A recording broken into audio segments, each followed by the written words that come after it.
Let me know if you can hear me in the chat room.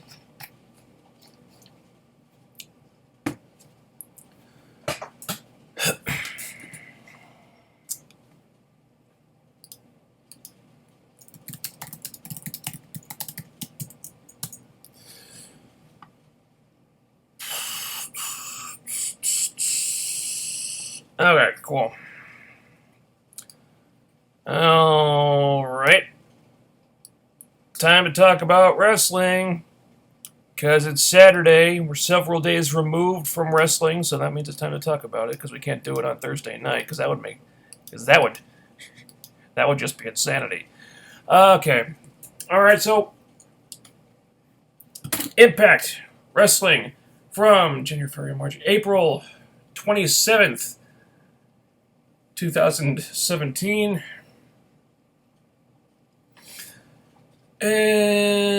Okay. So, our show begins with the main angle permeating every aspect of this show right now. No, not the world title feud. The announcers feud. That's what they've chosen to focus on more than anything else. The feud between Josh Matthews and JB. Because that's what's going to put asses in seats. Apparently. So, the show begins, and Josh Matthews comes out. I thought his Tron video was actually kind of funny, by the way. And he has something to say about JB punching his lights out the previous week. He says, "This company won't tolerate bully announcers. Gee, I wonder what this is in reference to." So, Josh drones on for a minute or two, and then he gets JB suspended for punching him. Because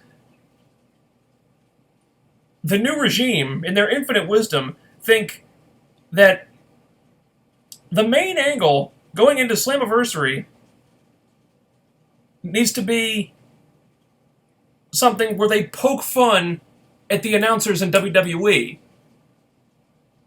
JB loser, get it?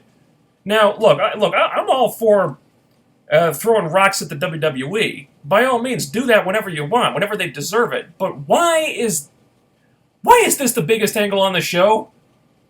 It's the fucking announcers!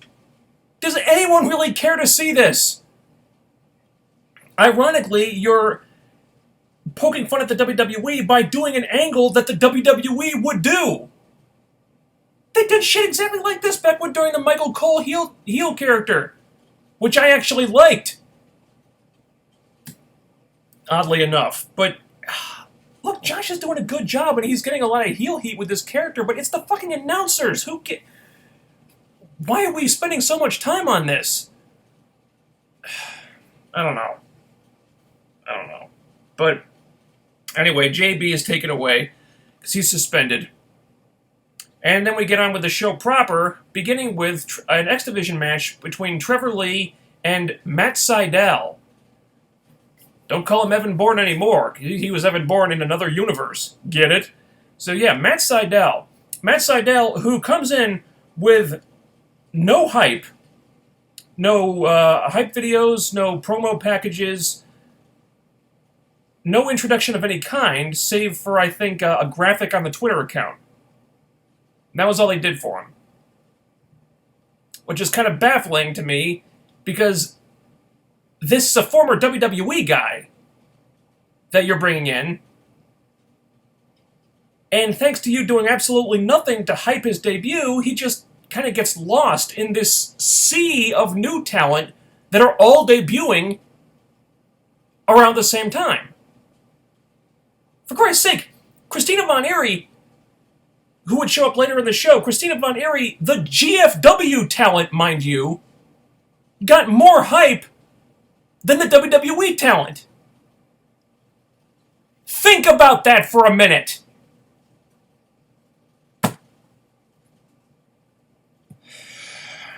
More on the GFW thing later.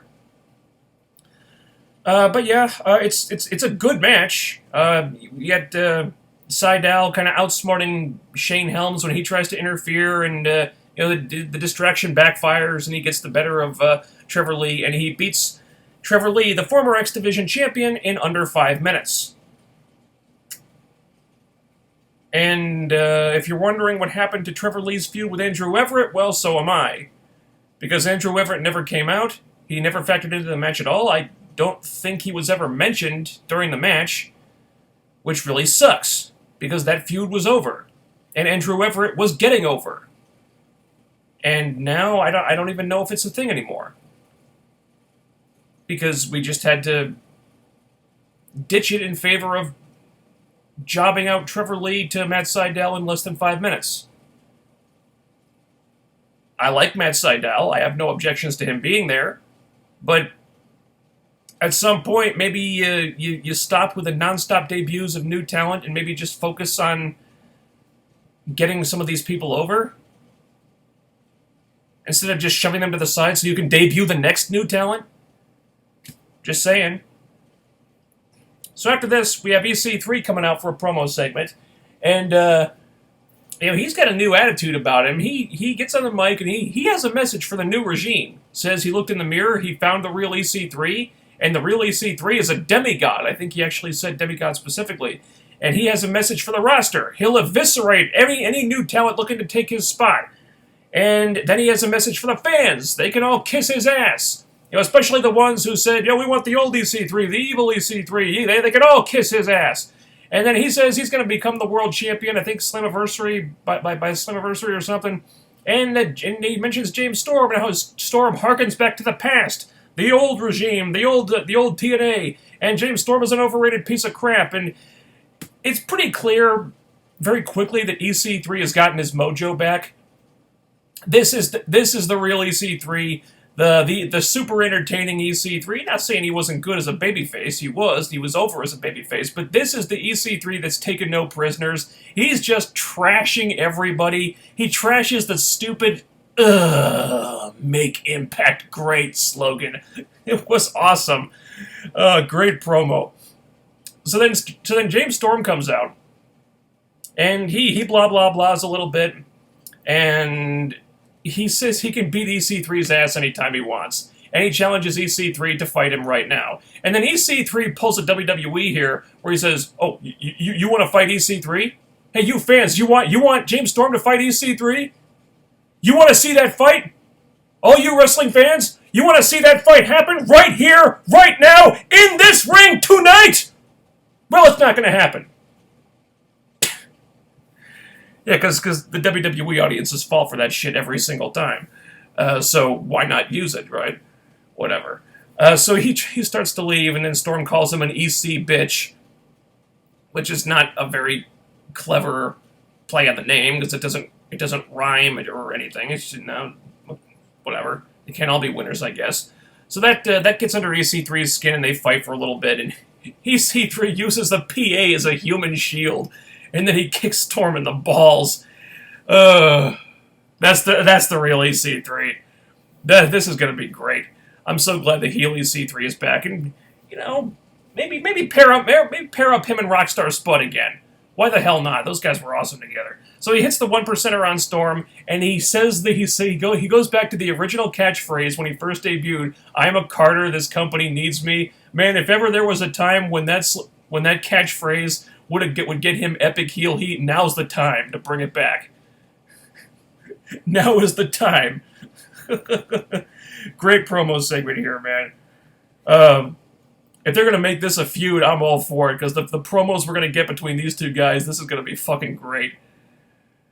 So, we get a little hype video for Christina Von Eerie, because, she's the GFW talent, so, of course, she needs the hype video, not the former WWE star. No, fuck that guy. No, the GFW talent, that's where the real star power is, as the new regime would have us believe.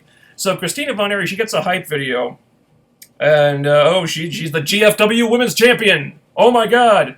And she's gonna unify the titles, and she doesn't care who the champion is. Doesn't even care if it's Gail Kim, because as we all know, if there's one thing Gail Kim loves to do, it's put over new talent, right?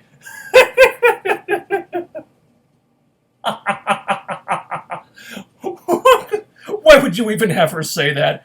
Oh my God. Oh, Jesus Christ. Why even have her say that? You know how that's going to turn out. If she ever faces Gale. Jesus Christ. So anyway, she comes out for a match, her debut match versus Ava Story. The former Brandy Lauren, former Casey Quinn, now Ava Story, who I guess they're keeping around on a PPA deal as an enhancement talent. Okay, whatever. She looks good, so I got... As an enhancement talent, I guess they could do worse. Apparently she's a heel now. So Ava Story turned heel off camera at some point. I don't know when that happened, but... so they have a match. It's honestly kind of a boring squash match. Nothing really impressive going on here. There were a couple sloppy moments. Now, CVE did seem to get over a little bit by the end there, although I gotta say the oi oi oi thing is not any less annoying when she does it. Thought it was annoying when Reno Scum did it, and hey, look at that, it's annoying when she does it too. And she's doing it even more than they did. Oh, Christ. Oi, oi, oi! What? Yeah, it's just, I'm sorry, that's just, it's fucking stupid. It's fucking dumb. Just sounds dumb. Anyway, she wins the match. Looks like they came close to botching her finisher there, but she hit it, I guess. And so yeah, she's gonna face Sienna next week, apparently. As per because Karen Jarrett made that match at some point. And kind of weird that Sienna never came out here. She was the one who wanted CVE, wanted to meet her, wanted to get in her face about infringing upon their division, and then here's Christina Von Eerie, and Sienna never comes out. Okay, well, whatever. I guess I shouldn't complain if they wanted to have a match end clean. Because we are back in the regime of overbooked, screwy finishes. At least in title matches, anyway. Hornswoggle is still a thing. And he's messing with Rockstar Spud. Why? Or what? If you want to have Rockstar Spud as the ring announcer until you get another permanent one, okay, fine, whatever. Why are you doing this? Why is Hornswoggle there? Why are you wasting Spud like this? Of all the things Spud could be doing, you have him feuding with a fucking midget? Little person, excuse me. They actually came back to this several times. Like, they did like 2 or 3 bits where Spud and Hornswoggle are fucking with each other. The last one, of course, ends with Rockstar Spud getting the shit beaten out of him by Hornswoggle. I feel bad for Spud, man. This is fucked up. Ugh. Please, find something better to do with Rockstar Spud. He's a super talented guy. What the fuck is this shit? I don't know. So anyway, backstage, Alberto El Patron is doing an interview wherein he's interrupted by Magnus, the GFW World Champion. So they argue, they're talking about, I guess, like a world title situation, and Magnus says that he deserves a world title shot more than El Patron because all El Patron did was previously pin the world champion in a match, whereas Magnus won an 8-man tag match and thus saved the entire company. Yeah, he actually says this. He saved the company by getting the win in that 8-man tag. Forget the fact that there was really nothing on the line in that 8-man tag. Forget the fact that the only stipulation, if you even want to call it that, was that Josh Matthews said he would leave the commentary booth if his team lost, and then proceeded to fuck that stipulation and stay in the commentary booth anyway. So really, Magnus winning that match meant nothing at all. But no, he saved the company! For some reason. Oh, and also, he's the GFW World Champion, which means he has a golden ticket! Which he also says. He says golden ticket. Why? Why would he think that? Why would anyone think that the GFW Championship is a golden ticket to anything? Have we all forgotten that the fucking company failed and isn't even a thing anymore? The company was absorbed into Impact. GFW?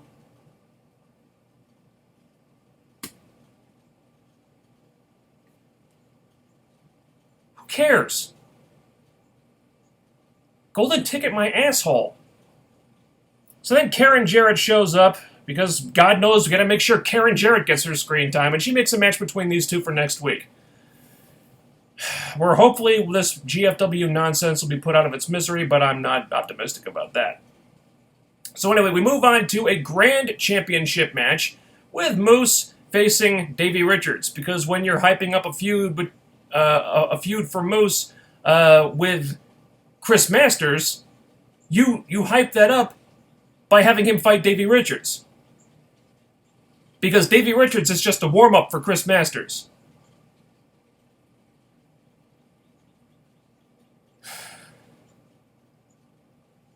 So anyway, Moose comes out with some football players. I don't watch football, I don't follow football, so I don't know who these people were. But that was kind of cool. Yeah, Moose has some connections in the NFL, so he's got these two dudes coming out with him, and maybe it'll get you a spot on SportsCenter or something like that. So that's cool. Good match here. I'm kind of stunned that they're still keeping the Grand Championship rules. I kind of figured that would be one of the first things they jettisoned when Billy Corgan left, but they're sticking with it for now for some reason. But yeah, by Grand Championship standards, this is a good match. Moose is kind of on the defensive for a lot of it. He kind of endures the submission hold to finish round one, arguably wins round two, and then he's kind of in the same predicament. He's kind of battling through the submission, the ankle lock, towards the end of round three when Eddie Edwards attacks Davey, causes a DQ. So arguably Moose might have lost this match if it had continued, which puts over Davey, makes Davey look great. Doesn't really help Moose at all, but he gets his heat back afterward when his two buddies kind of fuck with Davey a little bit. Well, Davey fucks with them first, and then they just shove him down and they slam him, and hey, and yay, football, boo, pro wrestling, because football is superior, I guess. All right, good hype for Davey and Eddie, which is kind of unfortunate because Eddie needs knee surgery now. So hopefully he won't be out too long. But yeah, good match.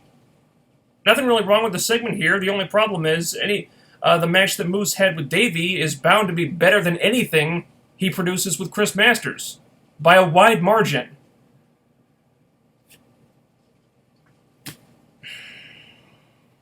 And so, next match we have, I don't know what we're calling this faction now. They're not the Lady Squad, because they got two dudes in there now, but formerly the Lady Squad. Now it's just Sienna's faction. We got Sienna and LVN and my man Big KM and Kongo Kong. Still shirtless, by the way. Not happy about that. But yeah, Kongo Kong squashes another jobber, flattens the motherfucker like a pancake. And this is a good use of squash matches, because when you just have like Bobby Lashley or Alberto El Patron come out to squash somebody, it's fucking pointless. It's a waste of time. But if you have a new talent that who with a finisher you're trying to get over, and you don't want him just plowing through the whole roster in the process, put him in a few squash matches. That'll get the finisher over. Okay, fine. Kongo Kong squashes this dude. All right. So far, so good with Kong, I guess. Just put him in a fucking shirt, I'm begging you. Shirtless is not a good look for this man.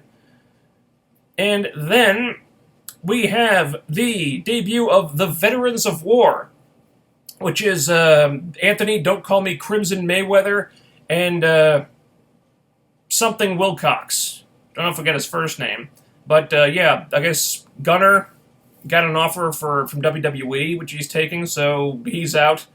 Even though Impact already put him in the promo, because they were stupid and didn't have him locked into contract before they did that. So we got this dude, I think it's formerly Jax Dane, who I've never heard of, now Wilcox. So Mayweather and Wilcox, the veterans of war. Still not crazy about that name, by the way. Versus Mario Bokara and Falaba. The veterans of war have terrible music. This music sounds so half-assed. It sounds like Dale Oliver. It sounds like something Dale Oliver slapped together when he was sitting on the can. Like, literally half the music is just this generic drum beat. Like,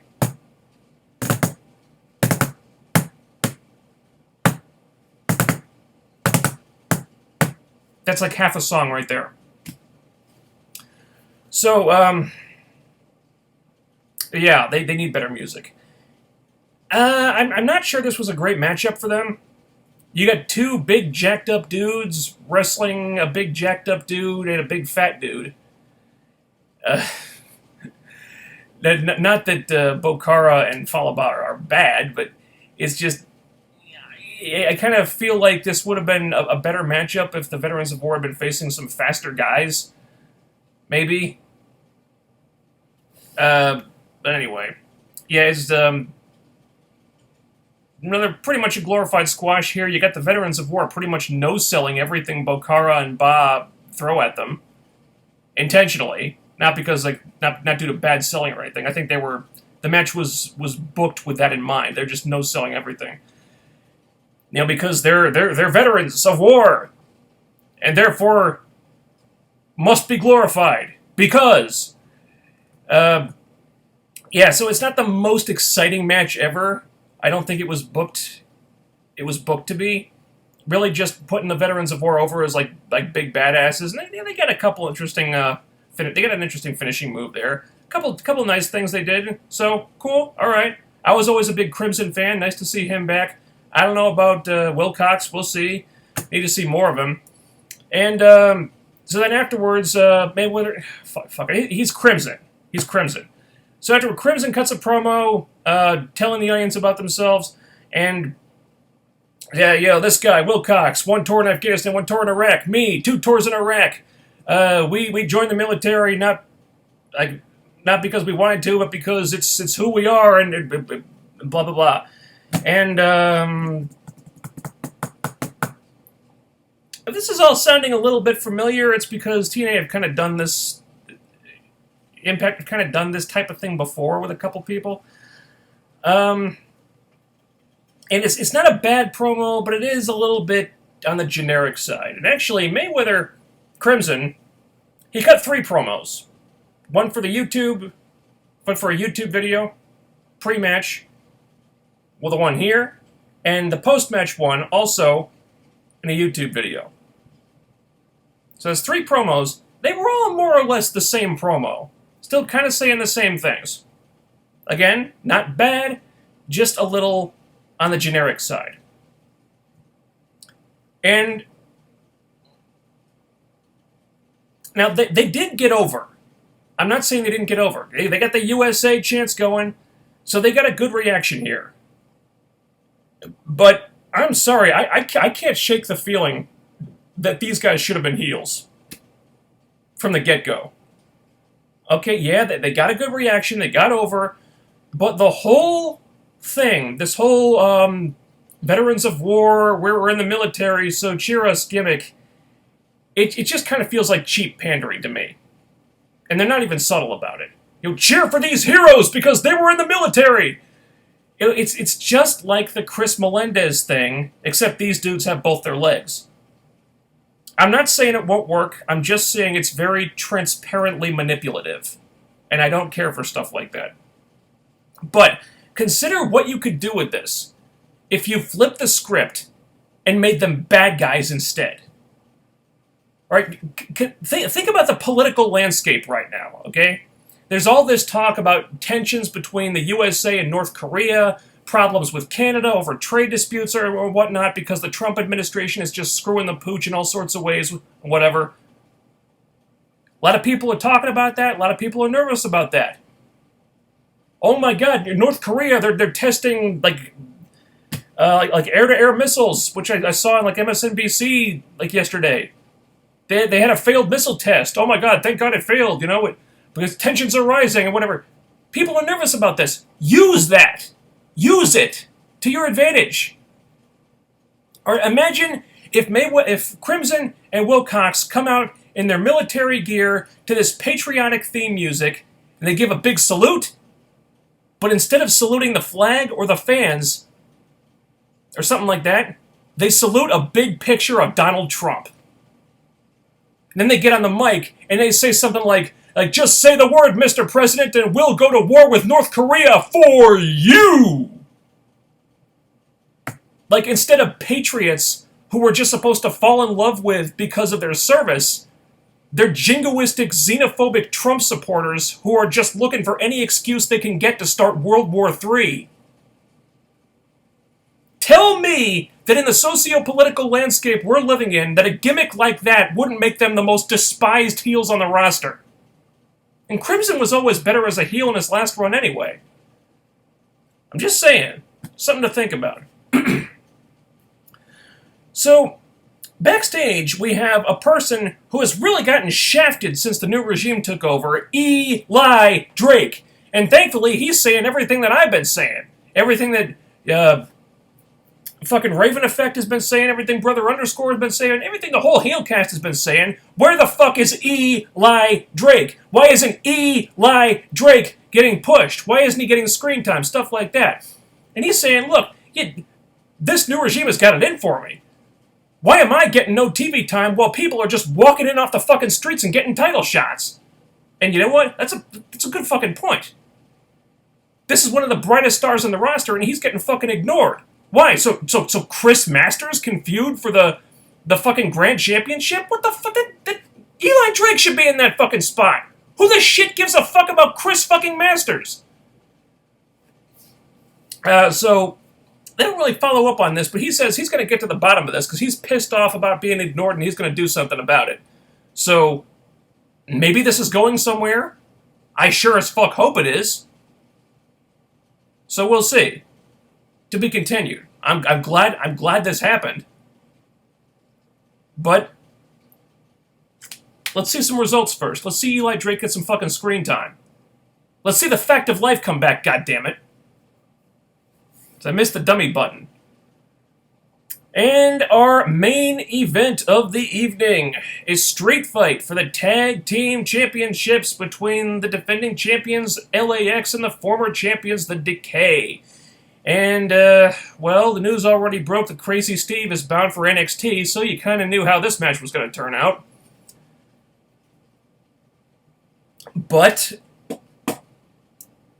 hell of a performance on his way out the door. You really got to give it to Crazy Steve here. This was a very fun match. There were a lot of cool spots here. Excuse me. You had Abyss going through a barbed wire board, getting another barbed wire board broken over him. You had Rosemary misting Abyss by accident, and then Diamante German suplexes the fuck out of her.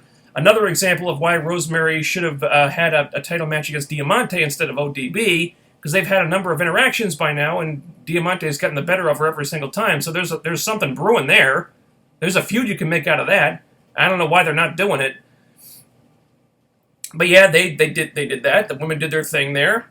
And then the booking gets strange, because you have Crazy Steve has a pin, has the match won, and then Konnan pulls the ref out. Okay? So Homicide attacks Crazy Steve. Homicide jumps in the ring, attacks Steve. Steve fights him off. And then he's got the match won again. He's got Santana or Ortiz, one of those, puts him on the table, pours the thumbtacks all over him, and he's going up top to kill this dude. And Homicide is holding him so he can't go off the ropes. And then Santana Ortiz do this like super blockbuster onto Steve through the table and the thumbtacks and all that. And Jesus Christ, somebody make sure Crazy Steve isn't dead. So we're back to that weird tradition of making somebody look like a god on his way out the door when he's about to leave for WWE. Did it with Sting, did it with AJ Styles, now they're doing it with Crazy Steve. I don't understand this.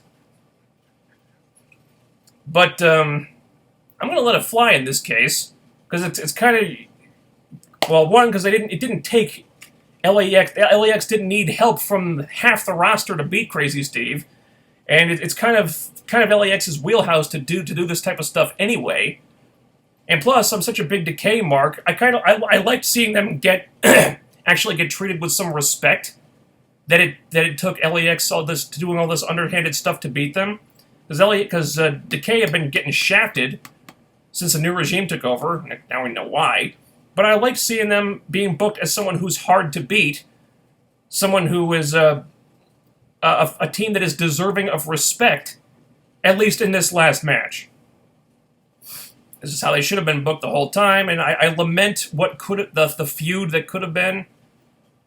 Like I was saying, this should have been the tag team feud that you built the new tag team division around, and now that can't happen because you lost Crazy Steve. But you know what? Hats off to Steve, man. He did not have to do this. It's his last match. He's going to NXT. They're probably going to put him in the Sanity faction or whatever, so he's going to be making the big paydays now. But so he didn't really have to do what he did here, but the guy he went out putting over the new talent, taking this sick ass insane fucking bump in his last match just to make LAX look good. That's a classy guy right there. Hats off to you, Crazy Steve. And damn, I'm gonna miss the Decay. God damn it. So that was where the show ended. And you know what? This was not a bad Impact. It wasn't. There was actually a lot of good stuff here. Some good matches, good promos. But they really need to, A, get Karen Jarrett off the fucking screen. B, knock it off with the Hornswoggle garbage. C, de-emphasize this fucking announcers feud. D, cool it with the non-stop debuts of new talent so they can focus on the people they've already got. And E, A, C, B, D, E. Yeah, E, I'm a little dyslexic, sorry. E, stop wasting TV time on this GFW shit. Seriously. Jeff. No one gives a flying fuck about Global Force Wrestling. No one. The company never went anywhere. It failed. And it doesn't exist anymore. Just let it die, throw the belts in the dumpster, and move on.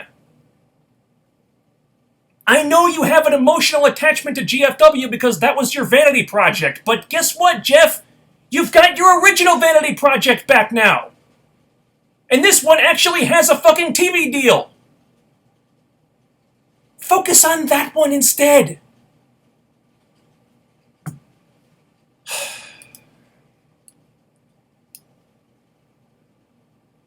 I gotta tell you,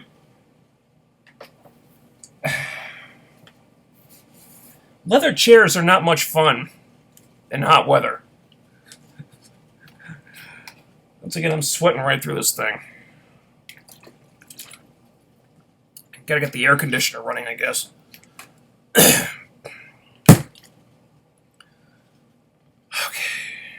Well, a lot of people in the chat room this week. Thoughts on a new WWE pay-per-view, Great Balls of Fire. That is a fucking stupid name. That's my thoughts. Also, watch it with the spoilers. I maintain a no-spoiler policy in the chat room because some people don't like to be spoiled. So, out of respect for the people who don't like knowing the show, don't read the show reports and don't want to know what happens before they see it on the show, just cool it with the spoilers, guys. Okay. Oh, yeah, well, I guess we can talk about the Steiner thing, since TNA went and spoiled that one on the fucking Twitter account. Thoughts on Steiner returning? Well, we covered this on the HeelCast. My thoughts are, if he's going to be a ring announcer, okay. If he's going to be cutting promos and giving somebody a math lesson, great. If he's going to be wrestling, I don't want to see it. That guy is, what, fucking 54? 55? He's pushing 60. And he's got to be half crippled at this point. I don't want to see him anywhere near a fucking wrestling ring. And that's my thoughts on Scott Steiner.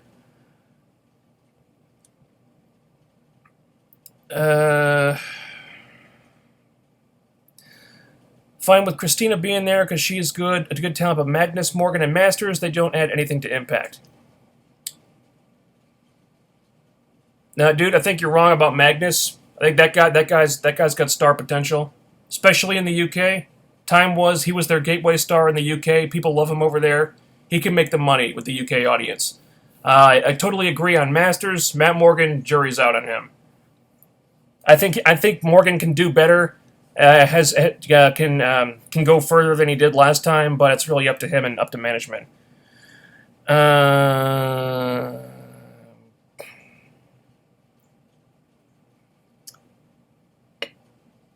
LAX have been great since they debuted. Great, agreed. How far do you think Crazy Steve will go in WWE? I don't really know. I imagine he'll be part of a Sanity. I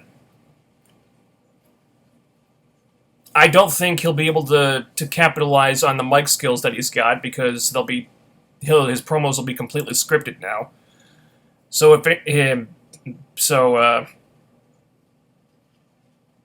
it's depressing. The guy had such star quality and such charisma on the microphone that Impact never really took advantage of completely.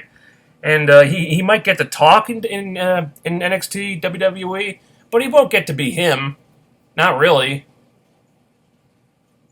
Because they got to script those promos out so much.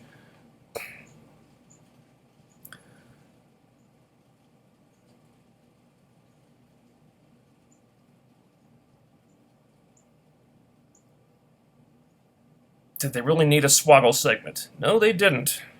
But it was there. I'm hoping this year Eli Drake, James Storm, and EC3 get the belt. Well, let's focus on one guy at a time. I think James Storm, I think should get it first. Well, if anyone's going to get it, I think James Storm should get it. But James Storm and EC3 feuding over the world title, I'm down for that. Eli Drake, well, let's focus on just getting him back on TV first. Then we can focus on championships.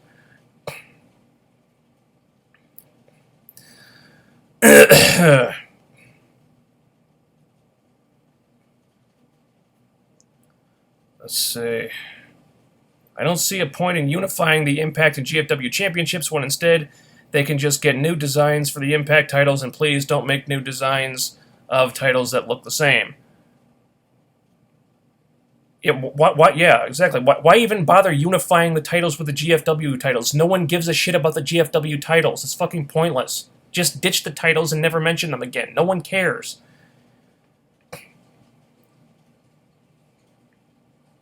You're looking forward to what Rosemary will do in the future. No spoilers, but yes. Because there's something she did in the show reports that I'm very much excited about. And I'm not saying what it is, because we got no spoiler policy here.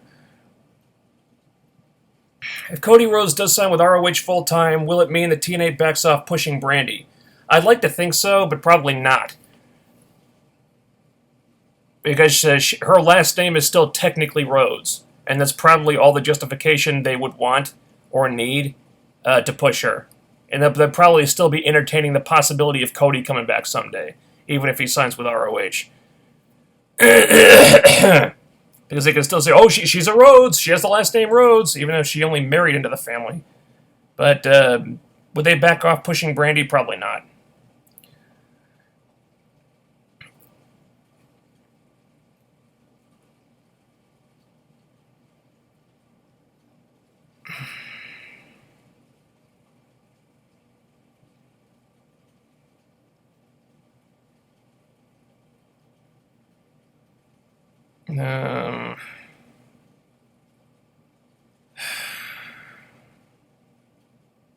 Karen Jarrett or Stephanie McMahon, who would you choose to save? Who would I choose to save? Probably Stephanie, I guess. With Stephanie, it's not that it's not that her very presence is irritating. It's just that we see her way too much. Karen Jarrett, she's like nails on a chalkboard when she's within like 50 feet of you. I don't want to see her. I don't want to hear her. I don't want her to be doing fucking anything.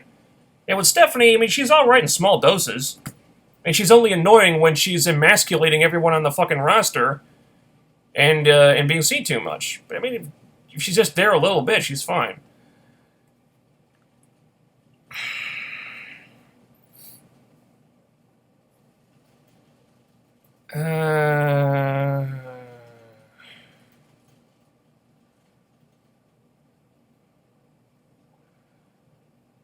KM, the Biff Tannen of Impact.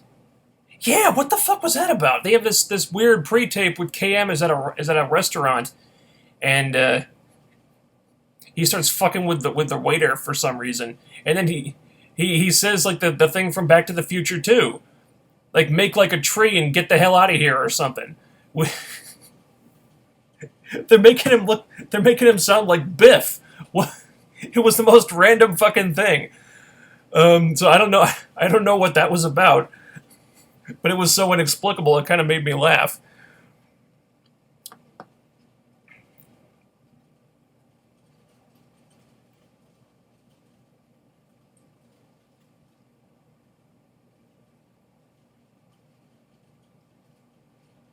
I think I would keep both the GFW Women's and Knockouts titles and use the Women's Championship as the main one and the Knockouts like the female version of a TV championship. Give the girls more to do.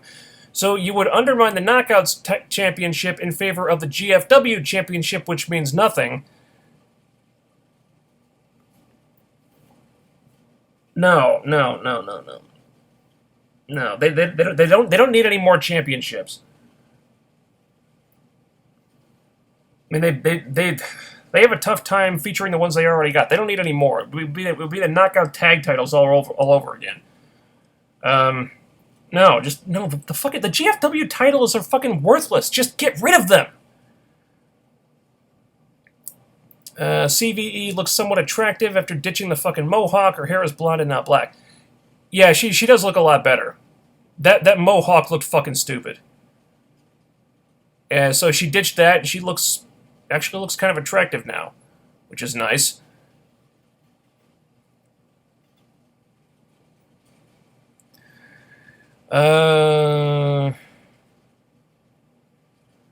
Let's see.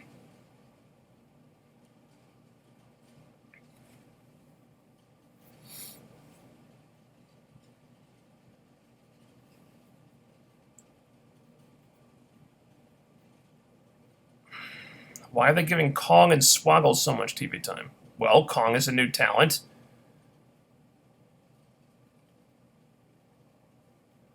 Probably see him as a potential monster heel. Swoggle? I have no idea.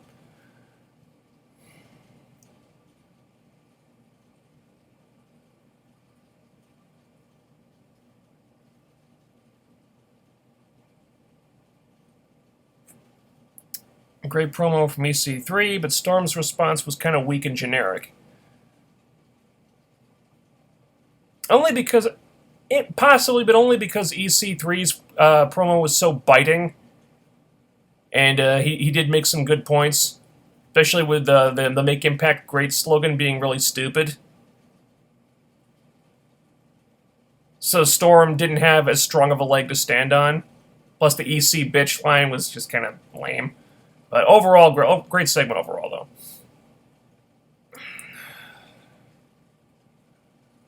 though.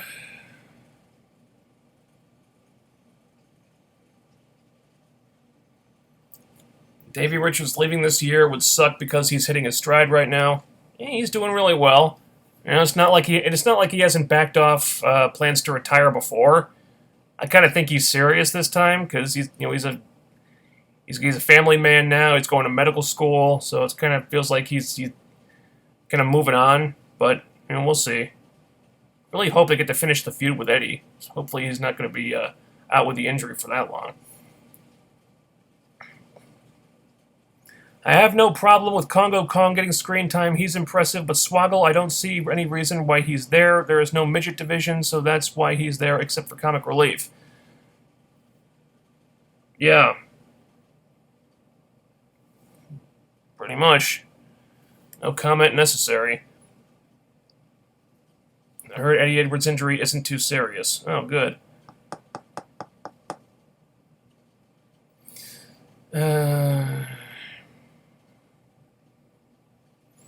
They should have stretched out the Decay LAX feud, so now it's going to be Veterans of War versus LAX this early. That's way too fast.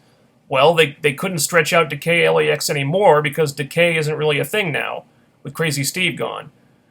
I guess they could do Decay 2.0 with bringing in somebody to replace Crazy Steve, but I doubt the chemistry would be the same.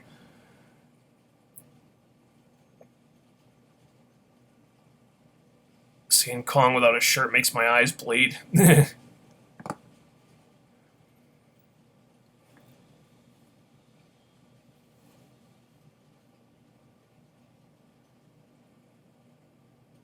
I'm here to announce that I'm not watching Impact Wrestling for a very long time until something good and not stupid happens.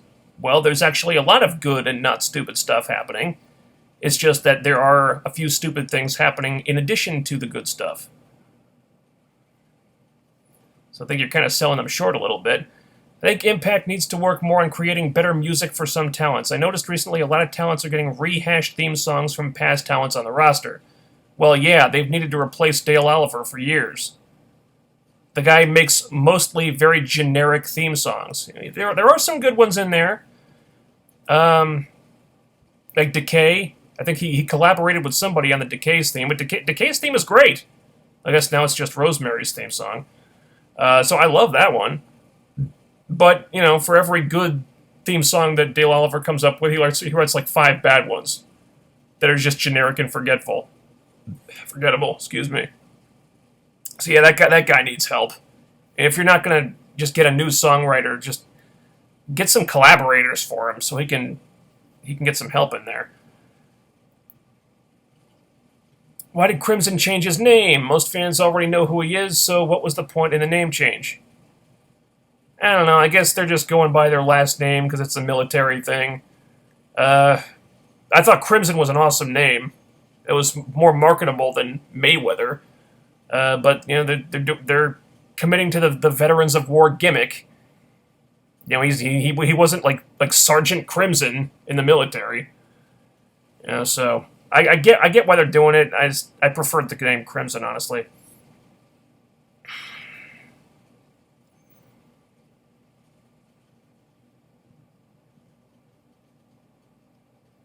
Let's see. OD boring, thankfully, was not wrestling this week. She was really bad in the match with Rosemary. Oh, hell yeah. But at least she did the right thing for business and put Rosemary over, thankfully. Incidentally, if you want to hear more of my thoughts on ODB, go check out the HeelCast episode I did, the Knockouts Rundown installment that I did with Hurls, where we dissect the whole Knockout division, everything that's going on with them right now. We talked about ODB for a while, so go check that out. Shameless plug right there.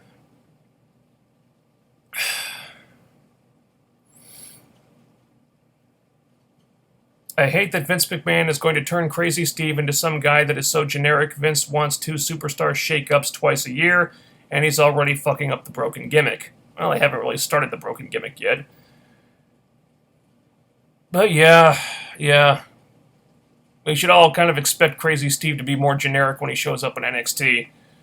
Which is unfortunate, but hey, the guy's gonna be making the big money now. I'm not gonna fault him for that because he deserves it. Okay.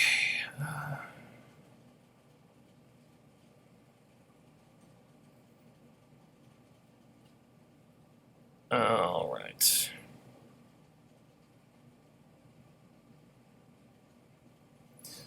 The booking just seems like Ali and LVN are just characters and will not be consistent in-ring wrestlers. Maybe to a certain extent. I just think because the people that they're choosing to focus on, you're not seeing a ton of those two in the ring right now. Certainly with LVN doing the drunken jilted bridezilla thing, it's not something that's going to be getting a whole lot of ring time. I do think they need to start scaling that one back and get her in the ring a little bit more. Same thing with Allie. I mean, right now she's just an extension of Braxton Sutter, and I'm hoping that will change once they start interacting more with Sienna's squad, because that feud is still a thing. So I think we're going to be seeing Allie versus Sienna, Allie versus LVN. We're going to be seeing those girls fight more. So I agree. Those Allie and LVN need to be in the ring more. And just right now they're focusing on other things in the knockout division. In my own view, Impact is only expanding because they really need a cosign in order to survive, and that's why most of the talent are now independent contractors. Okay. But in order to survive, I think they need to lock down talent so they can't leave, so you don't have more situations like the Gunner thing, where they promote him, put him in a video, and then have him leave on them.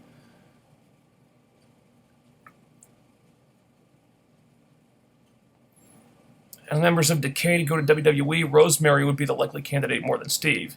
I don't know. Rosemary is really not the type of girl WWE usually go after. I love her to death, but they like them young. And, Rosemary, I mean, she's not old, but she's not, 21. And, she doesn't really have the look they usually go after. Of course, they do have the girls with some more unconventional looks recently. But yeah. Do you really think a gimmick like Rosemary's would work in a PG environment? Love the girl. She's one of my favorites, but she's not really the kind of type that I don't know if she's the type that WWE would want. They just wouldn't understand her, I think.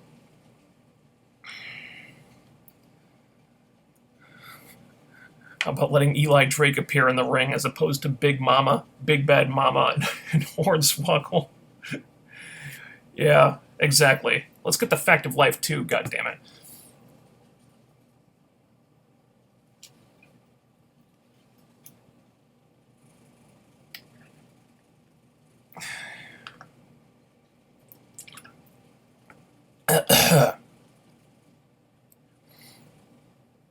Wonder if Steve joins Sanity, aka Decay from Flashpoint, or Decay from Earth 2. That's what I'm thinking, yeah.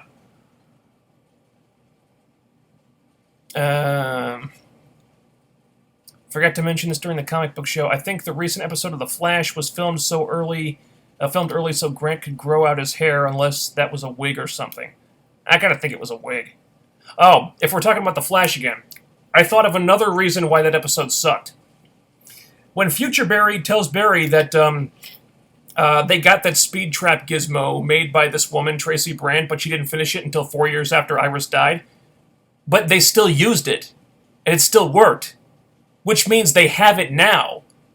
So why can't Barry from present day just take the speed trap gizmo back with him to the present?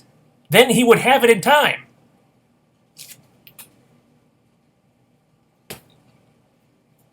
These writers are fucking idiots. There are so many ways, if you just use your brain for like 5 seconds, there are so many ways how this whole Savitar situation could easily be resolved. And this is just another fucking reason why I say they should never have started doing time travel stories, because they don't know how to do it. They're not smart enough to outthink plot holes like this before they become an issue. They can't do it. They're not smart enough.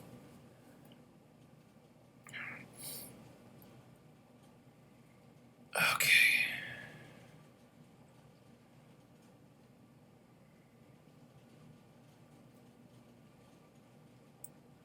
R.I.P. Decay. I swear I'm going to miss Decay. Why? Because they are not generic. Yeah. It's great while it lasted. Fucking WWE trying to sign away all TNA, all Impact's guys. God damn it. And holy crap, just another giant load of comments. Where was I? Oh my god. Where the hell was I? See, the problem with this chat room is that they let a whole bunch of comments build up, and then they load them into the chat room all at once. So I'm constantly losing my place. Okay, here we go. Okay, you're not alone about with the learning disability. I have autism.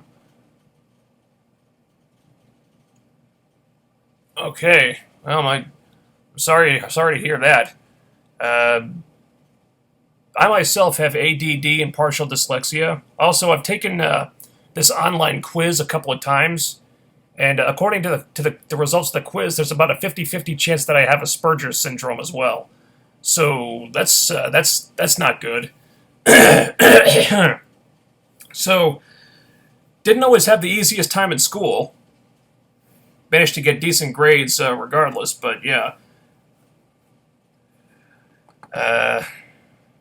Had to go to the learning annex or whatever the place is that they send learning disabled people to. Wasn't always fun. GFW, what's that? Oh, that wrestling company that would change the landscape of wrestling forever, right? Unless it didn't.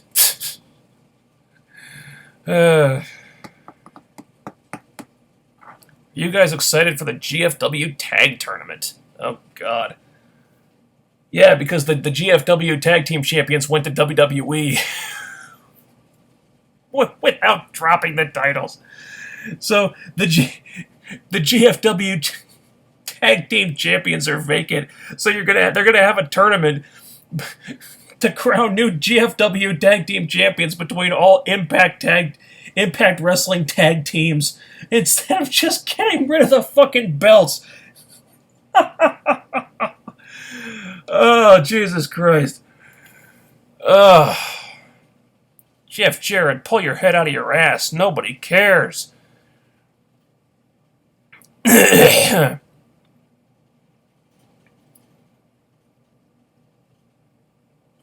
think Mike Bennett would be good for WWE? Yeah, sure. I think he's talented enough. I don't know if his promos will be as good because they're going to be so overly scripted. And I don't believe for 1 second that WWE will take advantage of Maria. Maria, who gets everybody around her over if you just let her do what she does. Now, Maria's probably going to be stuck in a role much like Maurice is now, where she's just her husband's arm candy and not much else. Which is going to be a fucking waste of Maria, but I think Mike Bennett will do well. Thoughts on Alexa Bliss so far? Well, I didn't really see anything she did on SmackDown, because I don't watch SmackDown. I like what she's done. I like her promos on Raw. I love how she shut down the what chant.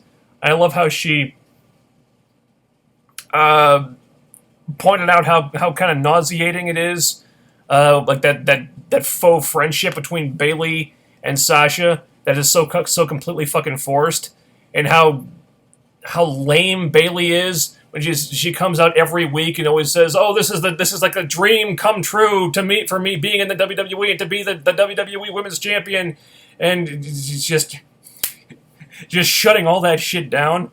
And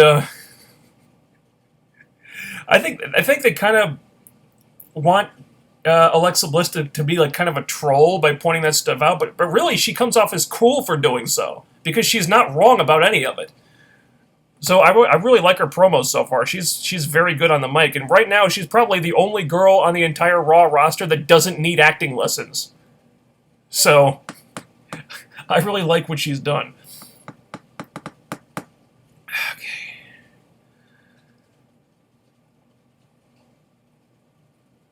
All right, Dalton Hart joining us for the first time.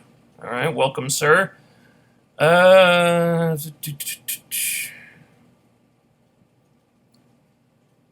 think Lucha Underground and TNA will take the place of the Broken Hardy stuff for the more weird out there programming if that rumor is true. Well, yeah, possibly. I think it'll depend on how... Well, I mean, we don't know for sure if there's even going to be any talent coming in from Lucha Underground. I don't think we know that for sure. It's not a done deal. If it is, we don't know if they're going to be taking advantage of all the weird out there stuff that Lucha Underground typically does. It's possible we'll just see some people coming in, and they'll just have to conform to the way Impact Wrestling does things. We don't know yet. I don't really watch Lucha Underground. As I understand it, they do some really bizarre stuff, like time travel and sacrifice it to the gods and all that kind of kooky crap. So, who knows? I guess that would be kind of a replacement for the Broken Hardy gimmick. I'll just have to wait and see. But it won't be as good as the Broken Universe because they won't have Vanguard 1, goddammit.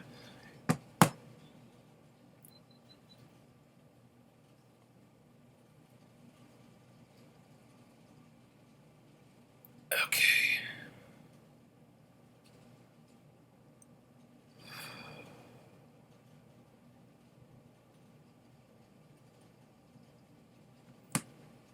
We all know Patron is winning the belt at Slammiversary. I guarantee it. I bet he'll beat Magnus, therefore it'll be him versus Lashley. I don't want him as a champion, but unfortunately he will be.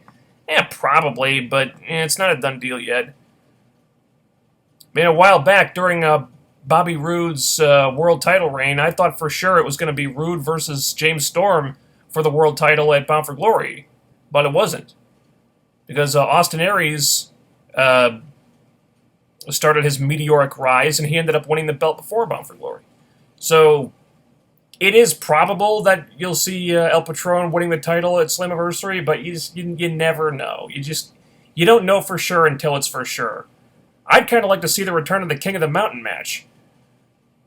Oh, in some form or another. I said this on the HeelCast. If you're not going to do it in the world title match, do it with the knockouts. Do Queen of the Mountain, because I don't think we've ever seen that before.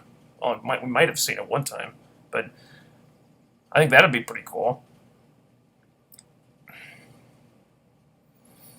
Lucha Underground wrestlers can't even use their Lucha Underground gimmicks on Impact, so is it even worth using them? Is it worth using them? Sure. Is it worth using fucking Ivelisse Velez if you can get her for a few shows? Yeah. If you have to call her something else, I don't give a shit. Once upon a time, I supported GFW from its launch to its demise. Don't hate me for that. No hate. It's fine. I said this when they were starting up. Look, I wasn't rooting for GFW to fail. I wanted them to succeed because it's better for the business when everybody's doing well. But that's not what happened. Jeff Jarrett made all these huge claims and proclamations. Oh, we're going to revolutionize the sport of professional wrestling and whatnot. And then nothing happened. They taped a bunch of TV that no one will ever see. And fast forward a little bit, and the crowds were gone, and they were playing at state fairs in front of 20 people. And then Jeff tried to parlay the brand into some kind of pyramid scheme or whatever, and the whole thing just became a big joke. He made all these huge claims. He thought he was gonna be like the next big thing in wrestling, and it was all talk.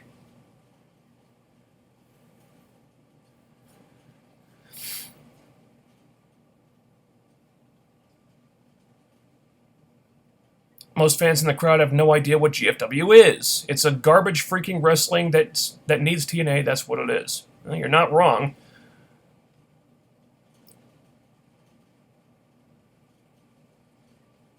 Who from the women's division do you see participating?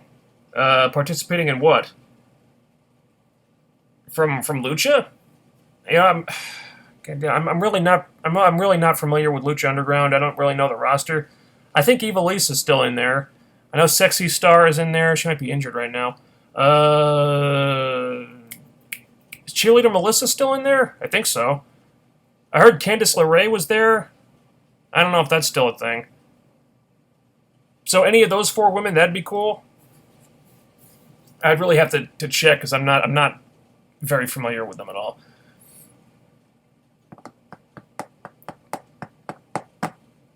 You say Impact have a TV deal, more like a weak TV deal, i.e. Pop TV and Destination America. Well, it's better than no TV deal at all, which is what GFW have.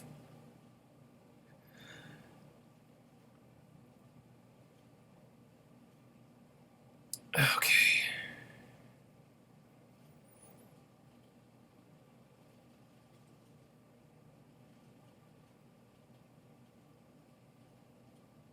After seeing the good pairing of KM and Sienna, I'm honestly not upset anymore about Mike Bennett and Maria. Well, I'm still upset about Mike Bennett and Maria. I will say that maybe the silver lining of Maria leaving is that Sienna is finally being able to showcase herself and what she's got. Because she's easily the person who's benefited the most from that spot, from Maria leaving a hole that needed to be filled. Because really, it's been Sienna who's filled that hole. A lot of other people have been hurt by her leaving, Allie in particular.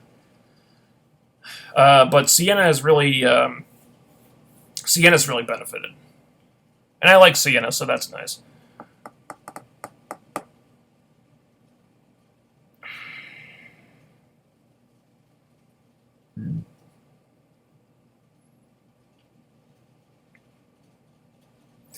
Why are they pushing Kong so much? Defeating skinny jobbers isn't very impressive. Well, I wouldn't say they're pushing him. You know, beating some ham and egger a couple weeks in a row isn't really a push. What it does is hopefully get his finisher over, which is helpful.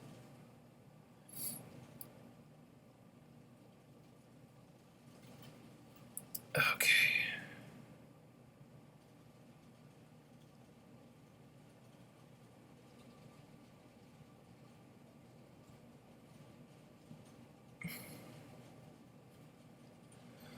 When they merge the titles, that is what will happen. They'll toss both the TNA and GFW titles, and new Impact Championship will take their place. And presumably, yeah. I don't know why it's necessary to merge the titles at all, to be honest. Do you think GFW should be the second show that airs exclusively on the Fight Network app? I also noticed they finally changed the TNA app to the Total Access app. Now they just need to expand it to the US. I think GFW should be the second show. No, not really. Because the Impact Wrestling brand may not be the strongest one ever, but it's still stronger than GFW. I mean, there's no equity or clout with the GFW brand. There's none. With Impact, they have a little bit.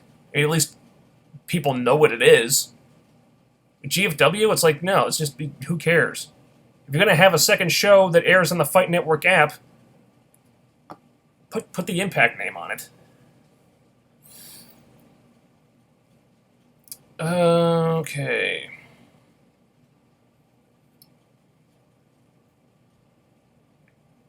Who would you rather have as a face right now, EC3 or Eli Drake? Eli Drake, I guess. Because EC3 just turned heel, and it seems like he's more at home in that role. Plus, Eli Drake was kind of starting to get like babyface reactions anyway before they paired him up with Tyrus to just kill any heat he was getting. So Eli Drake was kind of headed in that direction anyway before they tried to put a stop to that.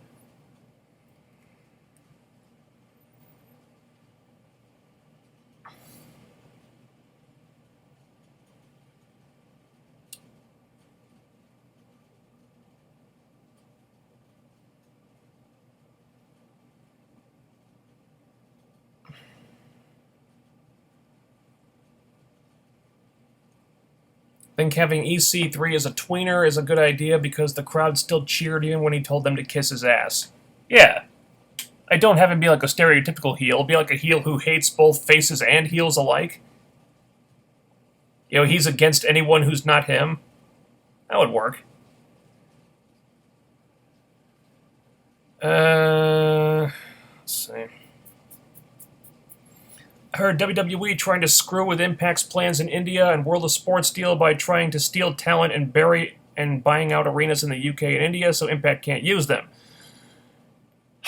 Yeah.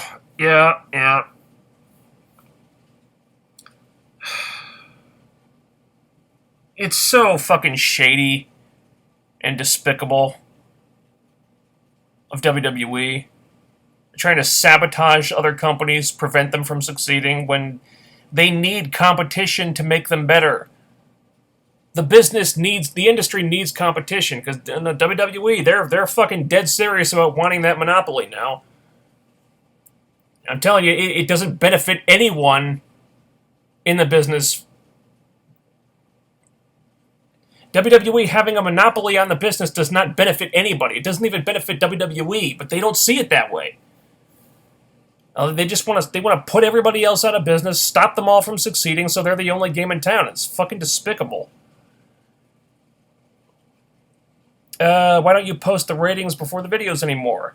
I don't know. I got bored with it, and I don't think anybody really cared. But originally I did it just to be different, because I was kind of interested in kind of charting the ratings progress, be they going up or going down or whatever. Now it's like I don't think anybody's really paying attention to that stuff. And honestly, when the viewership is averaging about 300,000 people a week, it's like, why bother? Let's see. LVN is great, but she and Allie need to wrestle, especially with how thin the roster is in the knockout division. I don't really think the roster is thin. I mean, they brought in several new people.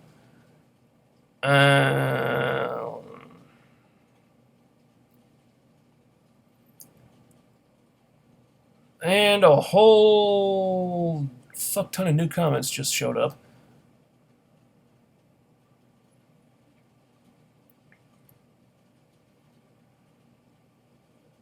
Thoughts on Buffy and Angel as shows? I was a fan of both shows. I kind of think Angel became a better show by the end of its run. I kind of think Buffy peaked in season 5. Didn't really dig season 6 and 7 that much. Well, season 6 was kind of had mixed feelings on 6, and by 7 I was kind of checking out at that point. But great shows, both of them. I'm a big Whedonverse guy.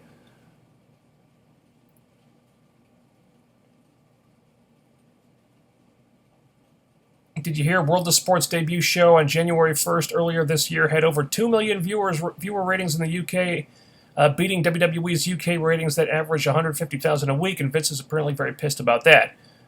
Did they really? Is that confirmed? Jeez, that kind of a rating is fucking huge in the UK. Jesus Christ. Well, that's good news, because Impact have partnered with them, so what's good for World of Sports is good for Impact. That's nice. Anything that pisses Vince off, I'm a fan of that. Thoughts on Bram getting suspended by Noah? I don't know. I heard he got in trouble. I didn't know what it was about. Man, that's unfortunate. Bram just can't seem to stay out of trouble, can he? That's too bad. Okay. Thoughts on Miz's promo skills? He's a good promo. He's a good talker. He's good with promos. Always has been, really. Don't really have a whole lot to say about it, but I enjoy his promos when he's out there. Do you think Impact Wrestling should have Aces and Eights version 2.0? I really hope that is you being sarcastic. No. The answer is no. No, we don't need to see any version of the Aces and Eights ever again. No, that was a bad faction. No, we don't need that. Okay. Chase Anthony wants a shout out. Okay, Chase Anthony, this is your shout out right here. Okay. Allie needs to be more front and center. She hasn't done much at all since the wedding angle. If they are going to do Rosemary versus Allie, then Allie needs to wrestle way more. She needs to be more. She needs a bigger role, yeah. But if they are going to do Allie versus Rosemary at some point, they can't pull the trigger too soon. They got to stretch that out, and they got to do it when the time and place are right for it. I've said this a million times. I think they should build up to Allie versus Rosemary for the title, the Knockouts Championship at Bound for Glory. And so they don't really need to push her too hard too soon. Just build up slowly. I think the time is right to get her in the ring more and start to slowly build her up into more of a credible competitor. But they don't need to rush it. They don't need to rush it.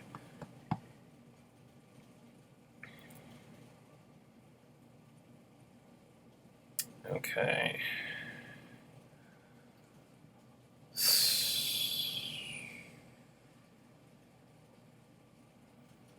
Since EC3 turned, who do you see facing Lashley? Probably El Patron in the short term. They got several potential opponents all of a sudden. They got EC3, they got Magnus, they got James Storm. I'd like it to be James Storm. I think they're going to go with Patron, though. And, oh, jeez. Okay.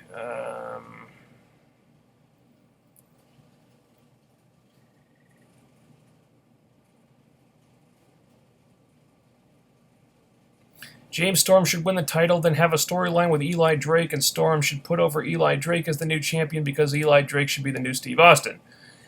I would love to see Eli Drake win the world title at some point. I think there are other people ahead of him in line right now. Like I said, for right now, let's just focus on Eli Drake getting back on TV on a regular basis. One thing at a time, because you're kind of skipping a few steps there.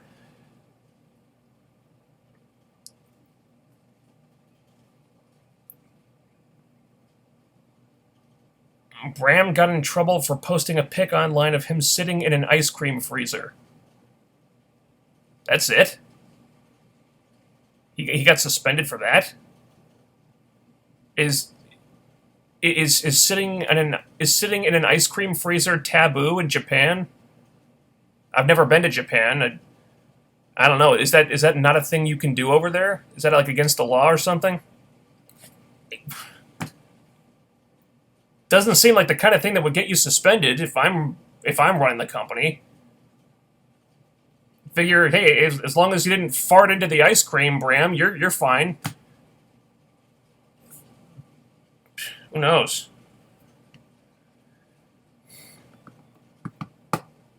Which was worse, Aces and Eights or SEX? The SEX was before I started watching the company.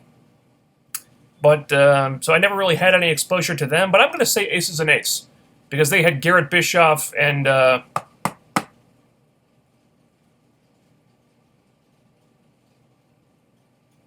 fuck was that other kid's name? Wes Briscoe. Yeah, they had Garrett Bischoff and Wes Briscoe, and that makes them worse than just about anything. Do you think Spike TV, the Spike UK deal, is to test the waters with Impact to bring them back to Spike in the US? Probably. It's certainly an indicator in that direction. Now, in a few months, Ed Nordholm says the Pop TV deal expires at the end of the year, around December time. So, signs are pointing to them going back to Spike TV, which from Pop to Spike would be a big step up, actually. So, yeah, we are now in that place where Spike TV would be a step up. We have reached that point. Oy.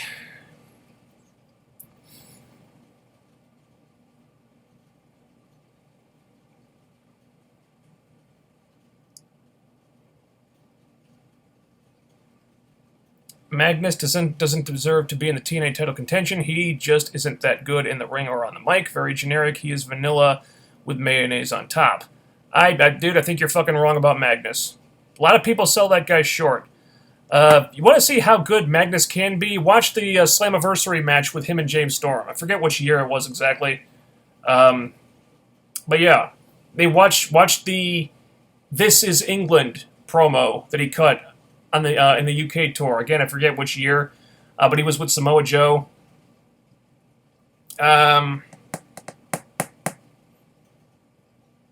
Yeah, a lot of people sell that guy short. I think that's wrong. I think that guy's a star.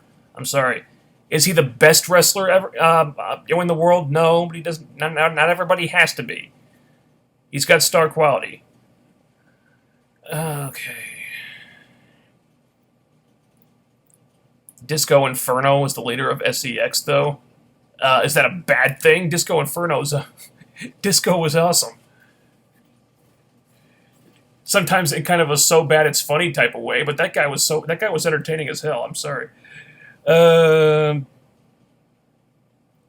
I don't think Allie should be pushed hard anytime soon. She's a rookie, and there's value in her build-up to a contendership.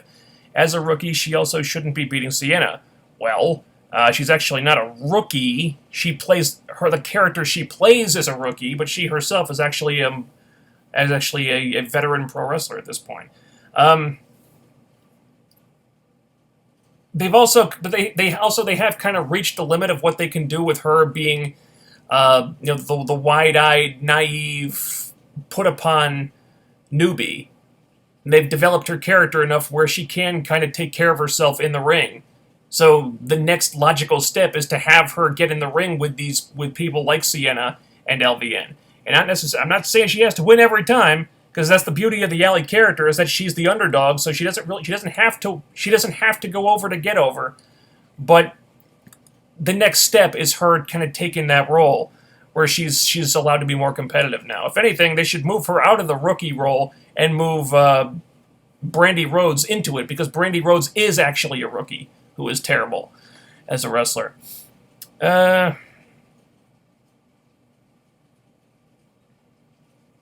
see.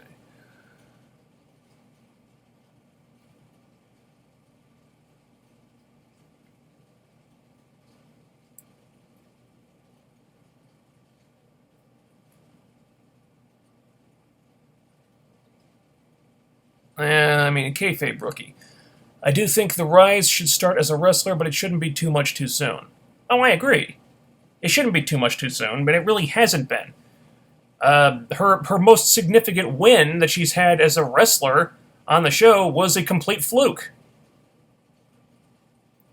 And she really hasn't had that many wins. And she still hasn't even wrestled that much. And like I said, I'm not saying she's gonna be booked as a badass and go over all the time.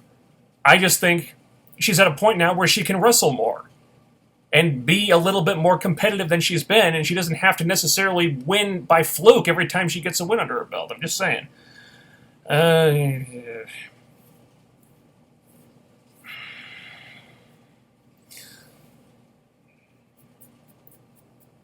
Buy or sell Kevin Owens or EC3?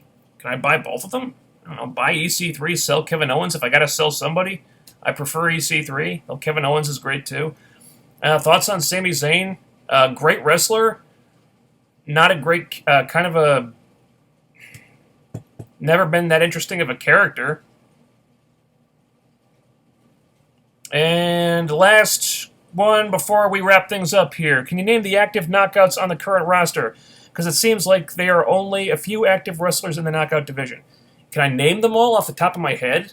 Well, we've got Rosemary, Diamante, Allie, Sienna, LVN, ODB, Madison Rayne, Angelina Love, Alicia, MJ, because she's on the roster now, apparently, on the roster page at least.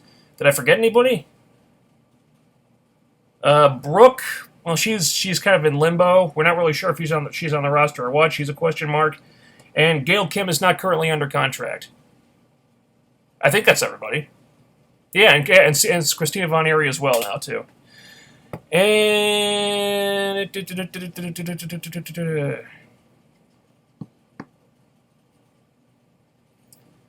What feud do you think they will do in the X Division? I don't know, probably... Looks like they're setting up Low Key versus Sanjay Dutt. And I'm hoping they will stick with Trevor Lee and Andrew Everett, but I'm not sure if that's still going to be a thing. And that is going to do it. Well, there does need to be 2 different women's divisions because of the numbers? No, there really doesn't.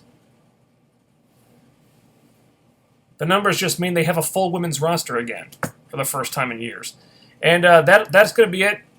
I got to get out of this leather chair because I'm kind of like my whole backside is kind of covered in sweat now, so probably got to change my clothes now. Also, I have to go to the store, and I want to go see The Lost City of Z tonight if I can find a show if I can find a theater where it's playing at. So, thanks for joining me.